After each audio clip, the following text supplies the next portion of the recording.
Thank you so much. I want this session to be very interactive. So I'm going to ask you throughout the session to kind of like, give your answers. If you, depending on the time, you will be able to unmute, but let's try to go over the chat. And then at the end, we'll have some time for Q&A. So I don't know how many of you are familiar with the design thinking process, but if you can give me like a thumbs up if you know about the design thinking on your screen. Does anyone know about the design thinking process? Okay, perfect. So I have few people here. So the design thinking methodology is a human-centered design because it's an approach to innovation or product design that helps people design products that are around the user and not like a company or a brand or specific. It's very user-centric because it helps you really think about the user and how you're solving the needs of the user, either with your products or services. So question that I have for you, when you hear the topic, what is the question it's in your mind right now about design thinking, about creativity, ideation? What would you say it's something that you came with, a question that you came with for this session? So we have, how can design thinking help me grow my business? Okay, anything else? How to design your thinking? Okay, interesting. The initial stage to start something.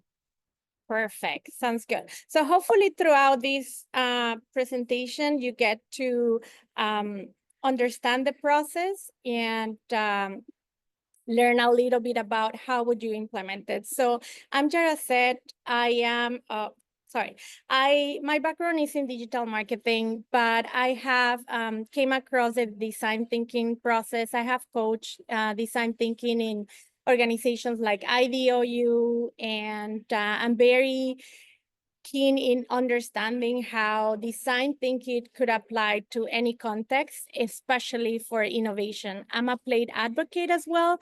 So for this session, we'll have few play rules. The first thing is that we're gonna try to do this very interactive, but with the approach of play. And when I say with the approach of play, it means like when you were kids, you were playing not because you wanted to get an outcome, but you wanted to, have fun, experiment. So we're gonna do that. We're gonna approach these with like open eyes as a kid and see where these design thinking will take us, right? We don't want to focus on an outcome, but we want to focus on the process, understanding the process and experimenting the process. So one of the things that I said is human-centered. So as throughout the workshop, I want you to really see this framework as a human-to-human interaction and human-to-human design. I want you also to bring your curiosity up front and also respect for ideas that might not be, similar to yours. So we're going to approach that also with that. And empathy. In design thinking, empathy is a key component because in order to design something that really solves the needs of your user, you need to understand your user. So empathy is really like the ground, stone, or I don't know how to say that, but of the process. So those are the rules. And I like to start with this phrase because we hear a lot like, think outside of the box, right? So when you are trying to innovate or come up with ideas, a lot of people tell you, well, just think outside of the box, think something that is not so common. And when I hear that phrase, at least for me, I don't know how you feel, but I feel like pressure because I want to come up with the greatest, biggest idea in order to solve my challenge, in order to innovate. But the problem is that we're putting a frame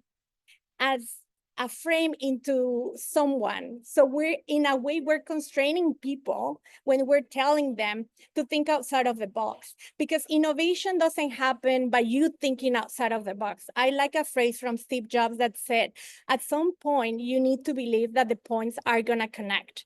So it's not that you're going to have this session and you're going to become the best innovator.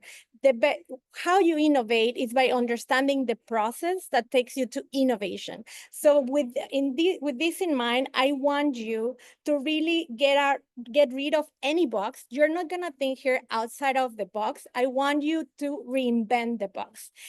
Get rid of any frameworks, any pressure to deliver, any pressure to really like, okay, you're gonna get something, but this is the starting point of your innovation journey. Those points that you're gonna collect today are gonna connect at some time when you investigate more, when you're more curious, when you apply the process. So I want to keep the pressure out of you that we have to do outside of the box thinking. We're just gonna do thinking. And there is a book that I really recommend you that is called the How to Fly a Horse. And it says that as there is not such a thing as creative walking, there is not such a thing as creative thinking. Creation is an outcome of thinking. So if we can think, we can create, which means that every human is capable of being creative. And creativity is just having an idea, put it into the world, test it, and create more on top of that idea, right? So if we can think, we can create. So let's take with that in mind that we are creators.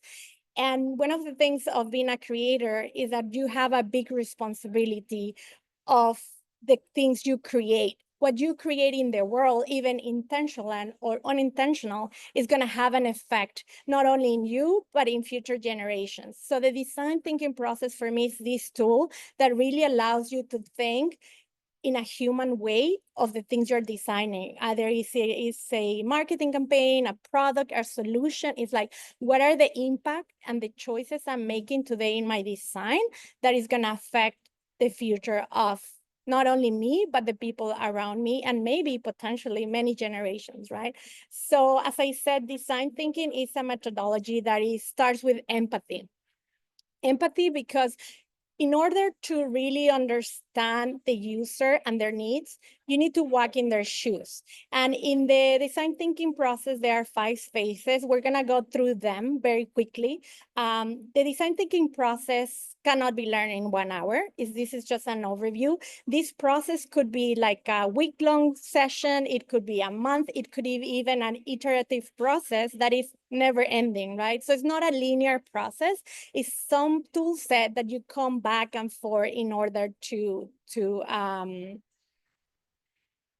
use as for your innovation. So in the empathize phase, you try to understand the user, and you do that by interviews, observation, and the most important thing here that we're gonna do today is challenge assumptions. Because when you're trying to empathize, you cannot see someone with your eyes or with your ideas. You have to really understand that person in their context and how they are behaving or living or experiencing your product or idea. The second step of the design thinking is define. We're gonna go through quick, as I said, few exercises, but the important here thing is how might we define the problem? And we're gonna walk an exercise, so I'm not gonna go through that in very detail. And then the other thing is ideation. There are some rules for ideation.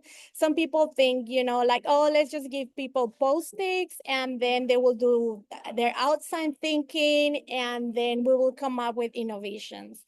That is not how ideation works. As you know, we learn like to walk. There are some processes that you need to train in order to walk.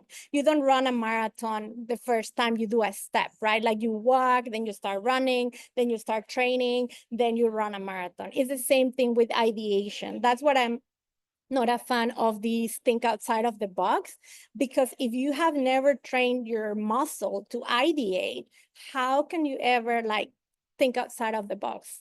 I do a lot of workshops, and one of the things that I see is that we have to pass the stage of common ideas. So if I have a group of 30 people and I ask them, let's solve the challenge of transportation, everyone at some point will have the same ideas. To get out of that phase that we are so familiar with, takes a process. And that's why there are some ideation rules.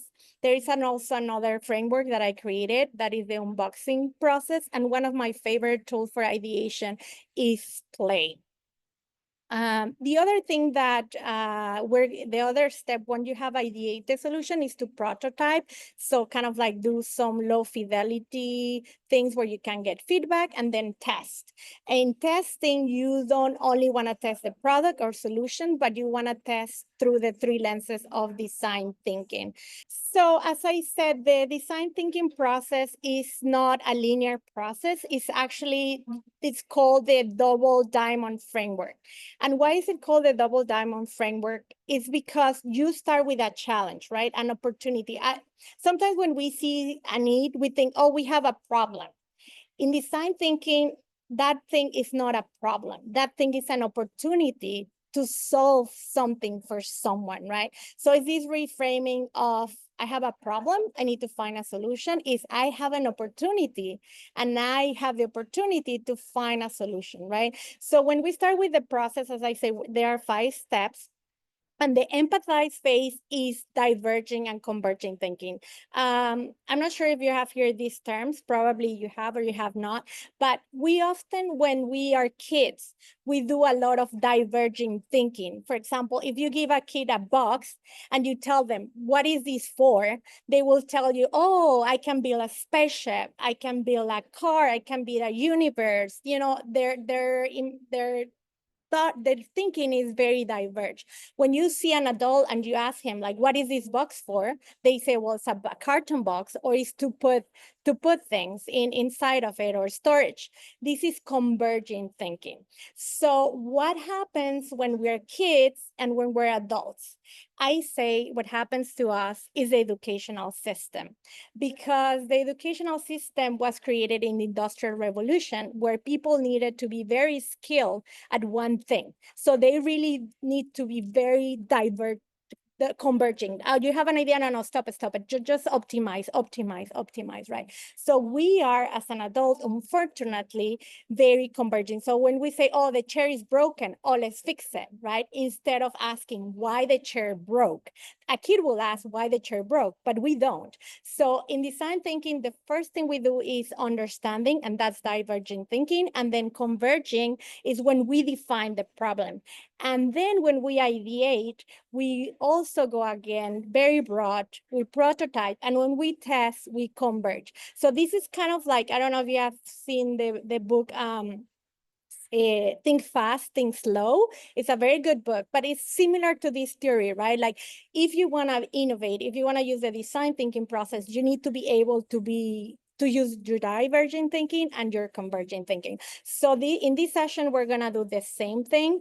And as I said, sometimes you don't think it's a linear process, but at some points, for example, when you understand the problem and you define it, but then you test it, might be that it's not answering the problem of the user. So then maybe you have to go back to the ideation phase, all right? It's an iterative process, and it could be a continuous process.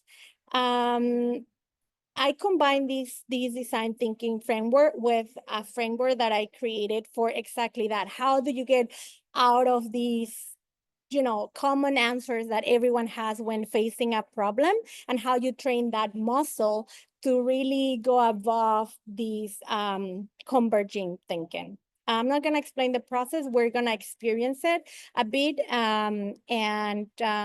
One of the things that I'm a big proponent is ethical design. As I said, our design choices have consequences, and we need to realize the power of the design and accept the responsibility of the things that we are designing for. So if you take something out of this session, is how can we, now with AI and everything, how really we can bring humanity in the way that we're doing everyday activities and business.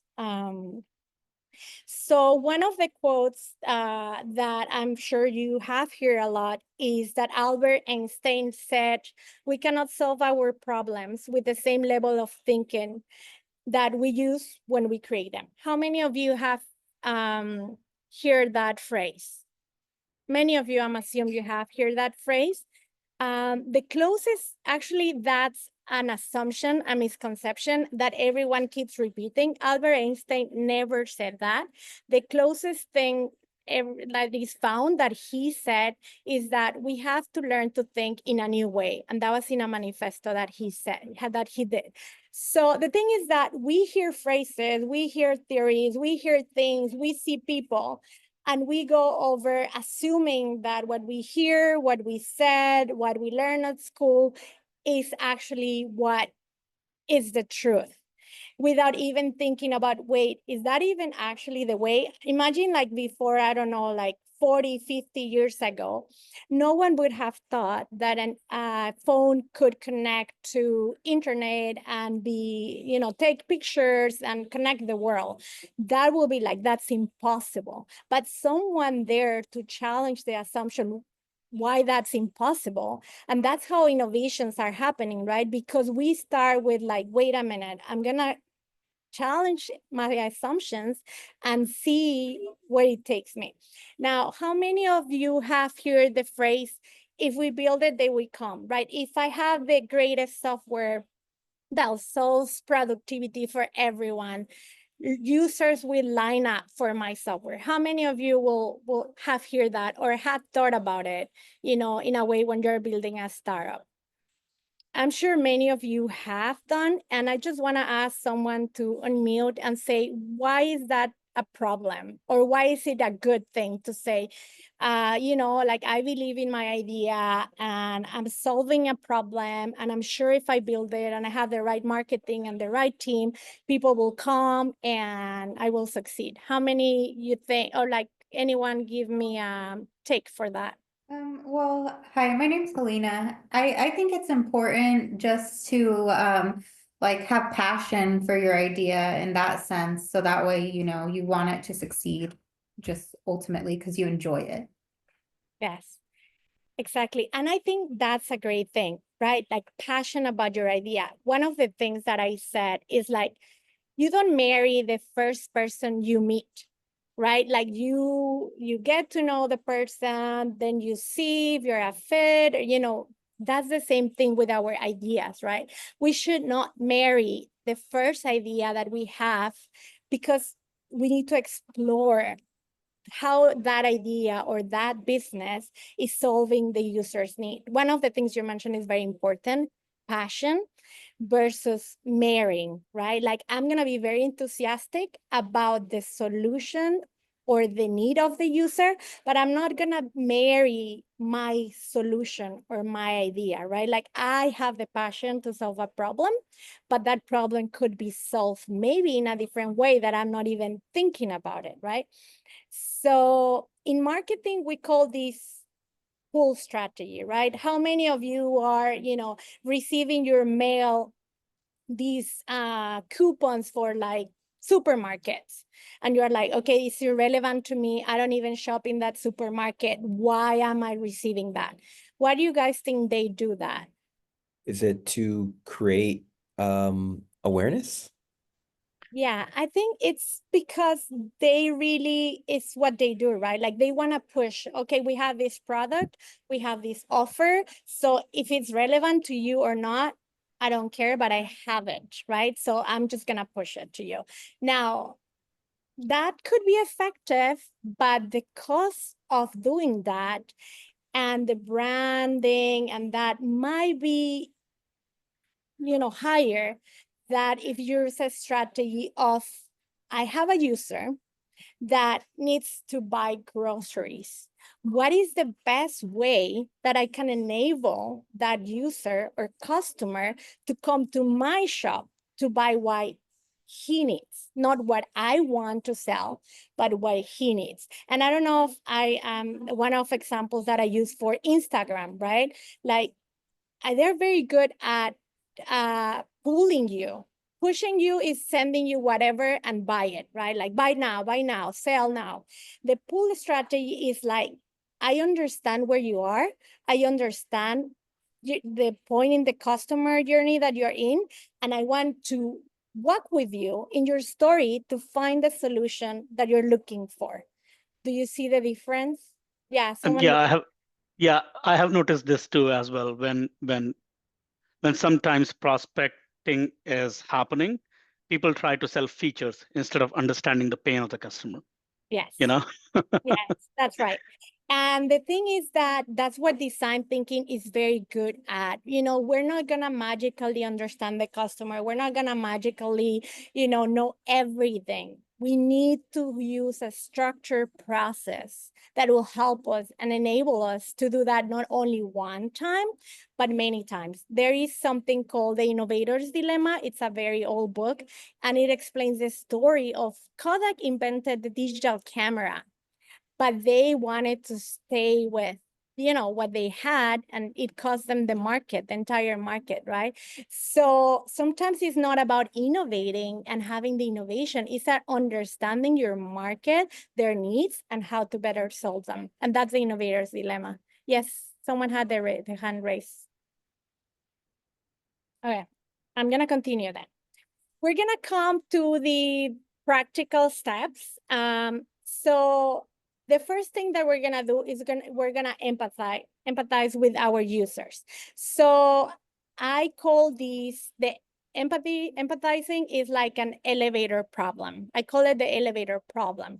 So I'm gonna ask you to tell me, I'm gonna tell you the story of these two people that are waiting at the elevator, and then you're gonna tell me what do they need. So these people are waiting for the elevator, and it's very slow. So in every floor there, it is very slow, and they always get late to their meetings. So what's their problem and what do they need? They need speed, right? Okay.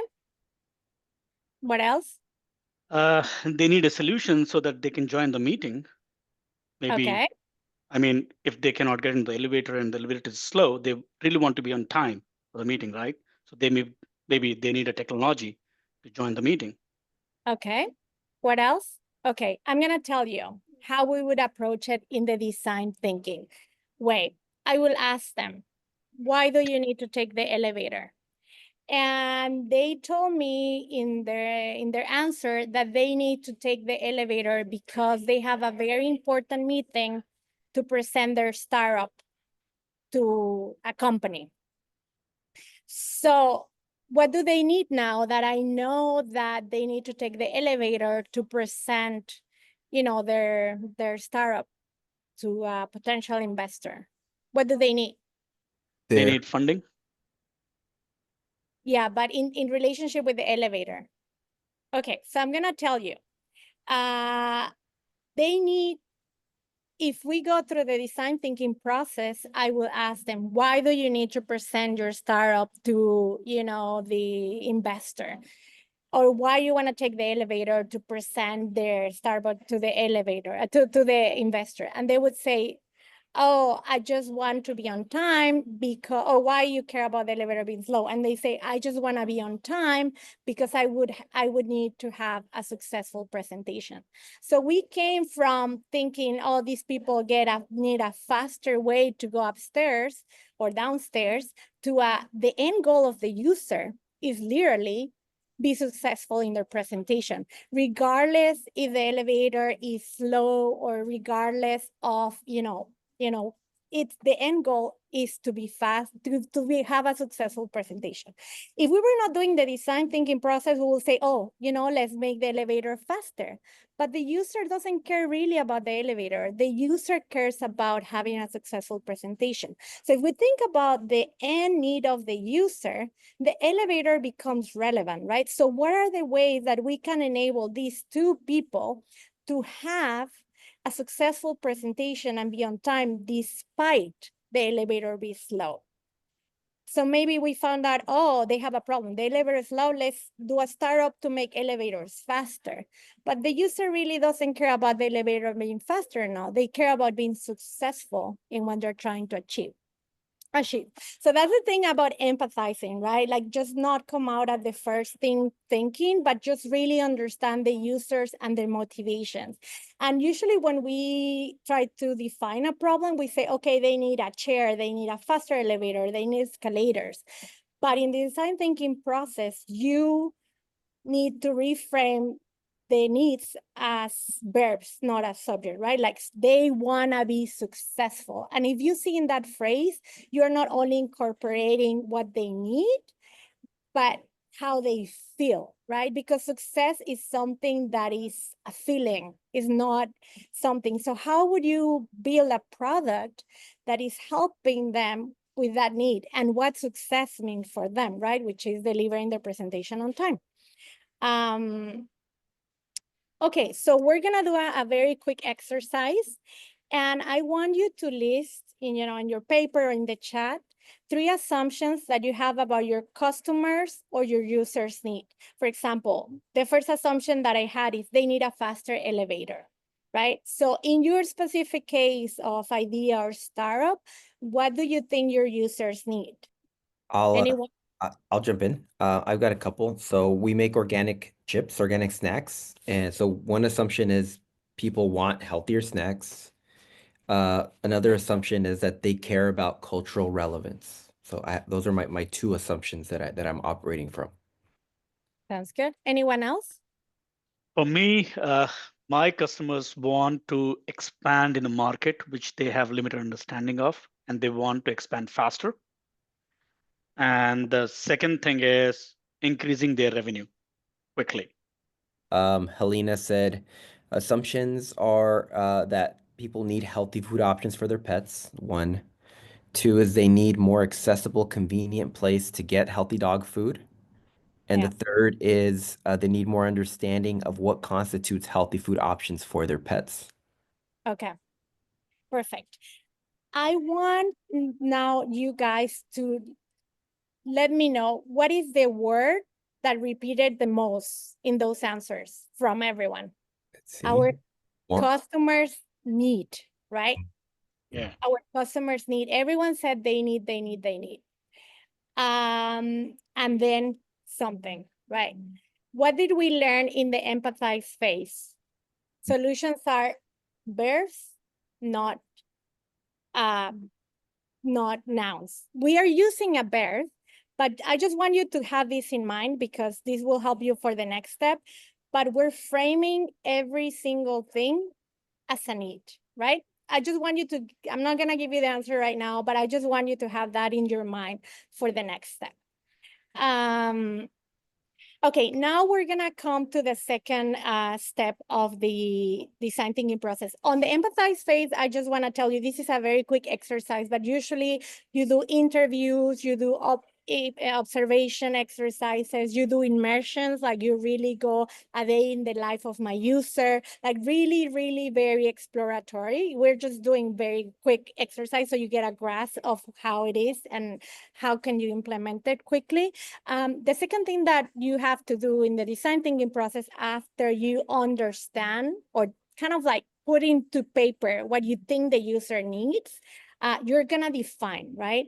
One phrases from Albert Einstein, and I know I'm saying too many of them, but I like their phrases, is if I had an hour to solve a problem, I'll spend 55 minutes thinking about the problem and 5 minutes thinking about the solution. What comes to mind when you hear that? Probably more understanding of the problem. Mm-hmm. Yeah, I think it's important to solve the right problem, right? Because the elevator being slow is a problem, right? The people wanting to get there on time, but the elevator not allowing them, it's a problem. But what they really want to achieve is being successful in their startup or the presentation, right? So if I would have chosen to solve the elevator problem, yeah, I will solve their problem, but that will be one time opportunity that I had to solve the problem. If I go further and I understand that they want to be successful in presenting their startup, I have a higher chance to have a more ongoing or constant solution of their problems, right? So that's why this is so important, because the empathize phase is key. If you don't spend enough time understanding your user, you're gonna define the wrong problem, or not the wrong problem, but maybe not the the problem, and then you're gonna build solutions that solve something that you could solve even in a different or better way. So the second exercise that I have for you is we're gonna do reframing, and we're gonna change the customer need for how might we, right? So we said our customer need a, profitable business, healthier snacks. We're gonna reframe it and we're gonna say, how might we enable our customers to need, it was to what, right? So I want you to reframe those two assumptions that you put, you said as a how might we question. How might we enable our customer users to? So is it like just adding these three words in front of the problem statement we had the last phase? Like, whatever comes to your mind, I want to okay, hear it, and then I'll tell, I can go first. Maybe I'm Okay. wrong. Okay. So I had two problem statement from clients. So I'm gonna put this like, how might we increase the revenues from our products? Okay. And the second is, how might we get more customers in a new geography? In a what? Sorry? New geography. New geography. Okay. Anyone else? So for us, it might be, how might we enable our customers to have healthier snack options or to eat healthier? Okay. And the other one? Oh, the other one is how might we connect our customers? How might we provide cultural relevance and connection for our customers? Okay. The assumption being that that's what they want. Yeah. How do you feel about the reframing? What I makes feel you think? What's sparking you? What change, if for anything? me, it's like taking ownership of it, Okay. like getting involved, Yeah. building a relationship, being connected, Okay. degree of emotions, driving through my head. Like I'm part of them. I'm just part of team, Okay. like skin in the game, kind of. However, I'm not. Yeah. And Perfect. for me, it's making me realize how many assumptions I'm making. So if I say, how might we give them this? Well, I'm assuming that's what they want, and I'm already going and delivering that assumption that I have of them. Perfect. Love it. I think that's the power of the design thinking process, right? We came from they need, our customer needs, just in the second step. So how might we partner with them? How might we enable? We're part of their journey, right? So if we think about the two marketing strategies that we saw, the first one that is driving on their assumption is like they need coupons to save on their groceries, right? So I'm just gonna give them to them. In the second one is like, how might we work with the customer in their shopping journey in order to enable them to buy what they need in the grocery store, right?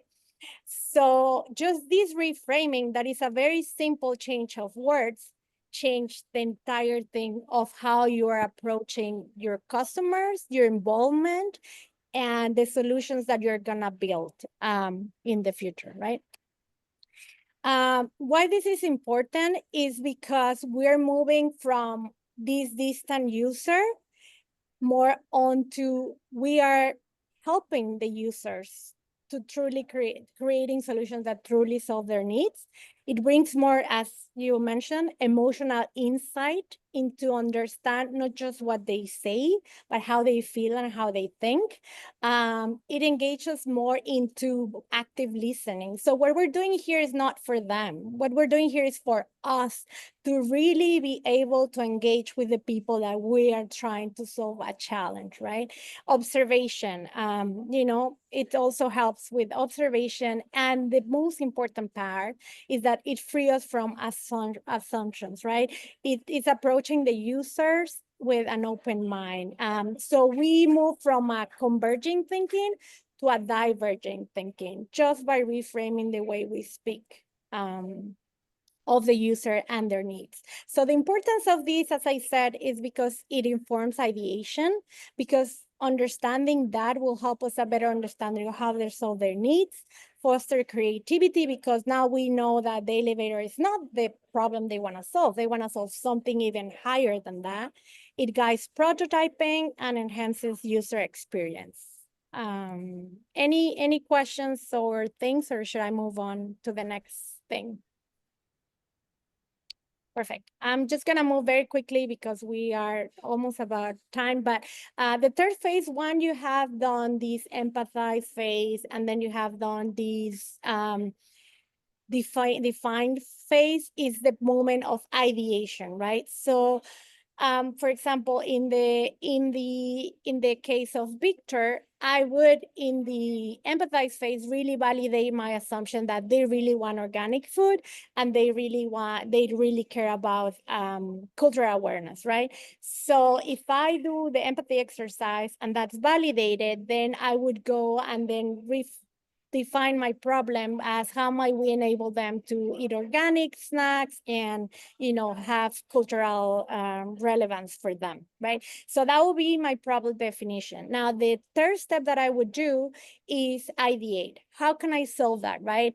I know we already have a product that we want to put into the market, but just forgetting about what we already have is what are the ways that I can solve that besides the solution that I have, right?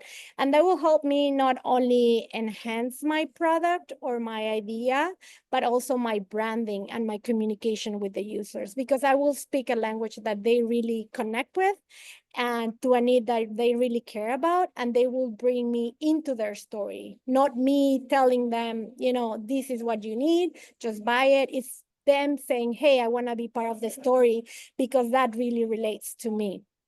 So as I said, there are rules for ideation. So it's not like an aha moment that just happens and I'm a genius and I'm very creative. No, it's a process.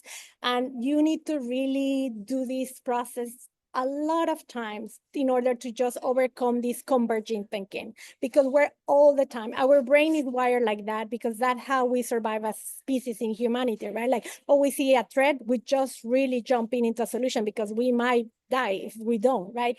At this point, it's not because we're not hunted by animals or anything like that, but our brain is wired that way, right? So to get out of this fast thinking, we need to really train our brains to do this slow thinking, like really like challenge assumption, collaborate not only with the customer, with the people around you. And some of the thing is that I don't want you to, when you ideate, it's not like you're gonna have one idea. The more ideas you have, the better. And it's not marrying the best idea, it's understanding those ideas and let them evolve with how you interact with your users, how you're building your brand, how you're doing your market research.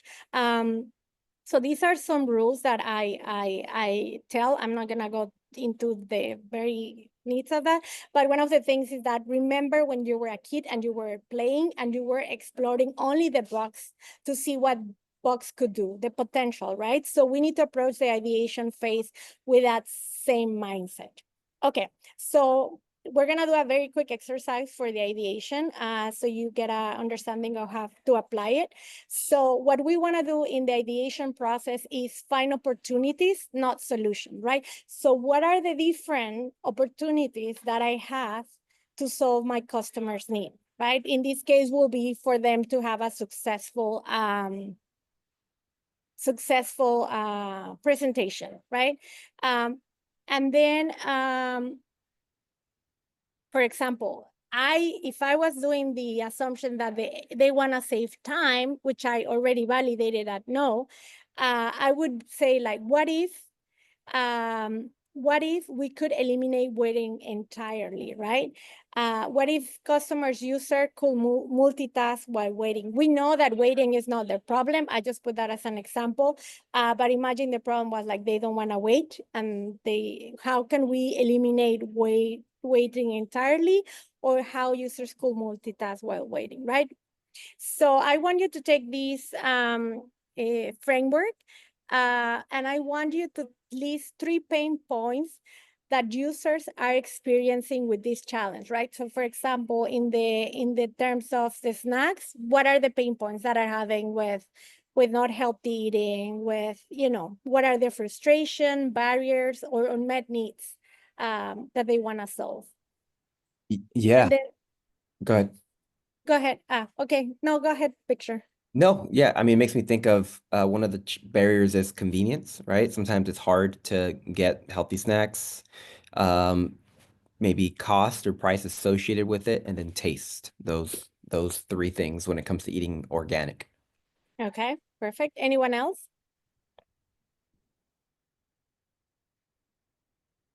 Okay. Now, the second step will be turning those pain points into an opportunity, right? So we're going to reframe the pain point into an opportunity. How would you reframe that, Victor? It would be, how might we make organic snacking more convenient? How Okay. might we create healthy snacks that taste good? And how might we make organic snacking more affordable? Does that work? Yeah. Okay. And how would you validate those? Validate by, I mean, is that kind of where I would create an MVP or survey or talk to people and see if this is a solution that they really want? Yeah. What else could you do? I can do market research. I can, if, I don't know.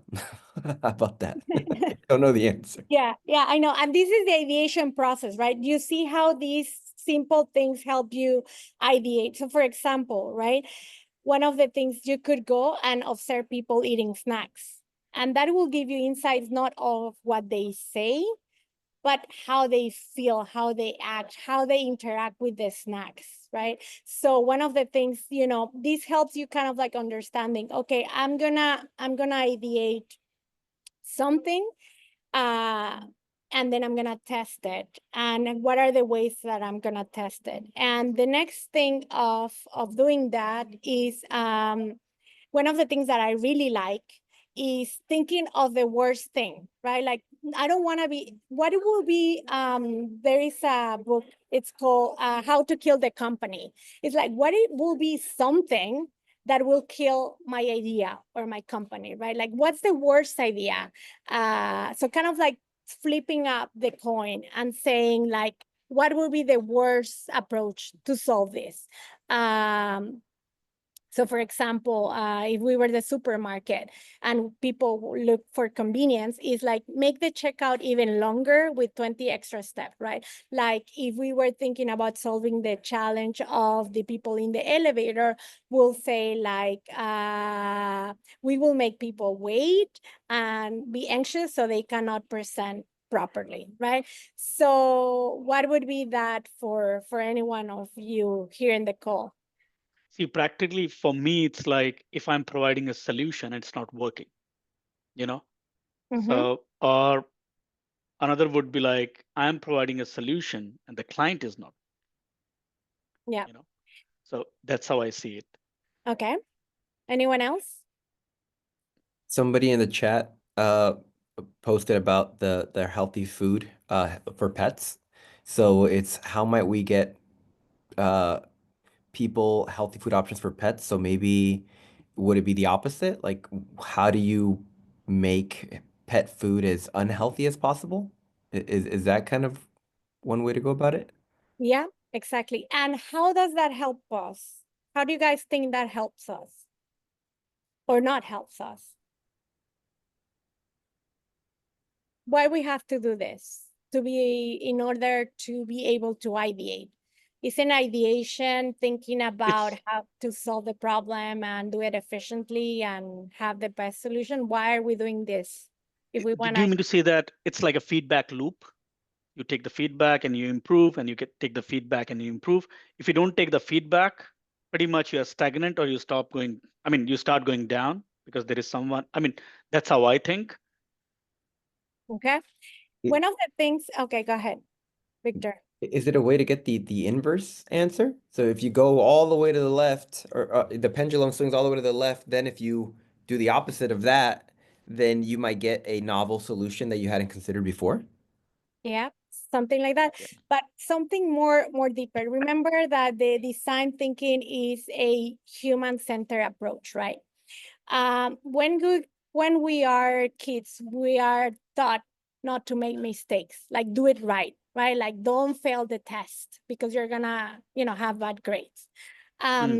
So in a way, when we are ideating or having a startup, we are afraid of failure, right? We are afraid of not being able to deliver. We're afraid of not being our product not to be, accepted in the market. We're afraid that people will see us as a failure, right? So I can yeah, I can give you one example. Like I see many clients coming in, startups, and who are fearful of the market size, the TAM of the product. They're like, okay, this is not going to tap a large market. Why should I create this product? yeah, So that's like early sign off pretty much from the innovation. yeah, exactly. So when we are ideating, we need to get rid of this fear of failure. And how we do it is by claiming it, naming it, and reframe it. So we know this is the worst thing that could happen. How are we reverse? How are we gonna redesign from the worst scenario to the best scenario for us or for the users, right? So this is one of the strategies that could be used for the ideation. And I know we're almost about time, so I'm just gonna run very quickly. Jarazet, but I wanted to Yeah, add one point to that. yes, Even if we have innovators here in the podium, I mean, even if you're afraid of the TAM, the smaller size of the TAM, if your product is successful, even for a small segment of customer, you always have an opportunity to develop a new product, yeah, which is yeah, parallel to it. So have a success recipe at least, doesn't matter the size of the market. yeah. You always It's have enthusiasts in the market. Yes, exactly. It's the network effect, right? Like Yes. if you have fans, it takes more time to acquire a new customer than the retain Yes. happy one, right? Yes. So you don't want a big market if you don't have really core fans, right? If you don't have this Yes. network of loyal people to Yeah. your brand or to your product or to what you're offering. Okay, so the prototype also for prototyping is not like I'm gonna build something and I'm gonna do a survey and I'm gonna ask my questions and the people is gonna answer and I'm gonna get my information. The problem with that is that people is gonna tell you what you wanna hear and not sometimes what they really want, or they sometimes don't even know, right? So for example, there is some quote, or not quote, but kind of like I don't know if it is a real story or not, from Henry Ford, right? That he said, if I would have asked people what do they wanted, they would have told me a faster horse, right? So I would prototype something to make the horse faster. But what they really want is to go from point A to point B faster. So the horse was something that will help them achieve, but it wasn't the real end goal, right? So with prototyping is the exact same thing. When you're designing a survey, it's not like, what do you think about that? From 1 to 10 is how do you like it? Is really undercovering what they are thinking, what are their assumptions, really understanding the users in a way that sometimes they might not be know, or they don't even know what is their actual need, right? So the important part here of the prototyping is that it has to be low fidelity. So don't take 3 months in developing it. It has to be user-centric. And as I said, testing and feedback, and always incorporating that to make your product, your branding, everything really like always evolving and always finding a way into the customer journey. And it also helps you reduce risk, right? Because you don't go to the productional development without even getting their feedback from the customers and if they will use it or not. So An airplane is passing by, sorry, it's so loud. So finally, we're on the last phase of the design thinking is to test. And how we want to test is it humanly, if people want it. If people don't want it, well, we don't have a business case, to be honest. If it's feasible technologically, right? So for example, I don't know how many of you know, but AI is not something that happened in 2023. AI, it started in a white paper. I don't remember the year, but it was like 1900s, probably 30s or 40s. No, I don't remember very well, right? But technologically, it wasn't feasible to develop something like AI. So maybe we have the greatest innovation, but the technology is not feasible. So maybe that is not the right solution, or we have to descale our solution, right? Is it economical viable, right? Like, will people pay for you, and will you make a business, or would you even like profit out of it? Maybe at the beginning, no, but you need to think about long-term viability. And the last lens of design is system sustainable, like not only about the environment, but how it interacts with the people and the long-term, systems of how people live and use products. And we're gonna go to that. And the last thing I wanna leave you with is, let's move from process-oriented thinking to purpose-oriented thinking. And I think design thinking is a very good tool to help us with that. And one phrase that I live by and I like a lot is like, don't ask what the world needs. Ask what makes you come alive and go do it. Because what the world needs is people to have come alive. So purpose. So whatever you're doing, think about your purpose and how that is affecting others. And I'm sure you're gonna be very successful in what you do. So if you have any feedback, please leave it on the chat. What's your main takeaway, and how do you see the biggest value of this framework? And if you had any wish, if you like something, or if you wonder, you left with more questions than answers. And that's it. Thank you so much. Wonderful. Thank you so much. It was a fantastic session. Amazing. Really got a lot out of it.